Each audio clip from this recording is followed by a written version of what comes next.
بسم اللہ الرحمن الرحیم۔ محترم دوستو، السلام علیکم ورحمۃ اللہ وبرکاتہ۔ پیارے دوستو، امید کرتا ہوں اللہ تعالیٰ کے فضل و کرم سے آپ خیریت سے ہوں گے اور ہنسی خوشی زندگی گزار رہے ہوں گے۔ ہماری بھی یہی دعا ہے کہ اللہ تعالیٰ آپ کو ہمیشہ خوش و خرم رکھے اور صحت مند زندگی عطا فرمائے۔ دوستو، آج میں آپ کے لیے ایک وظیفہ ایسا لایا ہوں جو انسان کو غنی کر دیتا ہے، انسان کو امیر ترین بنا دیتا ہے۔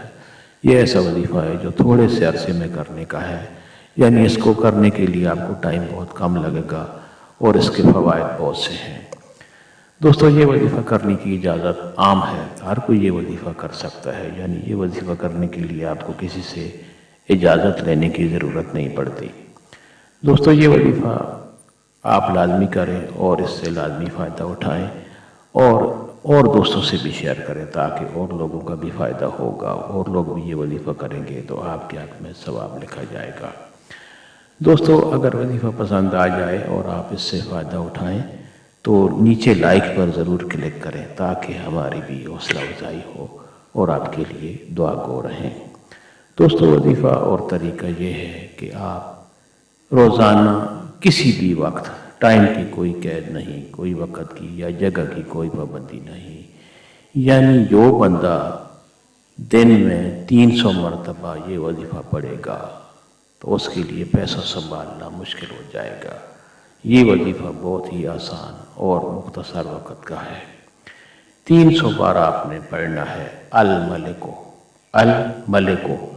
آپ نے یہ اللہ تعالیٰ کا صفاتی نام آپ نے 300 بار پڑھنا ہے دن میں کسی بھی وقت، جب بھی آپ کے پاس وقت ہو آپ یہ بیٹھ کر وظیفہ کرنا شروع کر دیں۔ دوستو، ہر وظیفہ سے پہلے اور بعد میں درود شریف آپ لازمی پڑھا کریں، اس سے بہت برکت اور قبولیت ہوتی ہے۔ 300 بار آپ نے یہ وظیفہ کرنا ہے اور درود شریف آپ شروع اور آخر میں پڑھیں، چاہے ایک بار پڑھیں چاہے 3 بار پڑھ لیں، درود شریف آپ شروع اور آخر میں وظیفے کے لازمی پڑھیں۔ اور وظیفہ کر کے آپ جب مکمل کر لیں تو اس کے بعد بھی آپ درود شریف پڑھ کر اللہ تعالیٰ سے اپنی حاجات، اپنی غربت دور کرنے کے لیے، اپنی مشکلات دور کرنے کے لیے آپ دعا کریں گے تو انشاءاللہ چند دنوں میں آپ دیکھیں گے کہ آپ کے حالات بہتر سے بہتر ہوتے جائیں گے۔ آپ اللہ تعالیٰ کے فضل و کرم سے غنی ہوتے جائیں گے، آپ کی غربت دور ہوتی جائے گی انشاءاللہ۔ اللہ تعالیٰ آپ کو توفیق دے اور ہمیں بھی اپنی دعاؤں میں لازمی یاد کریں۔ اللہ تعالیٰ آپ کو ہمیشہ خوش و خرم رکھے، آمین۔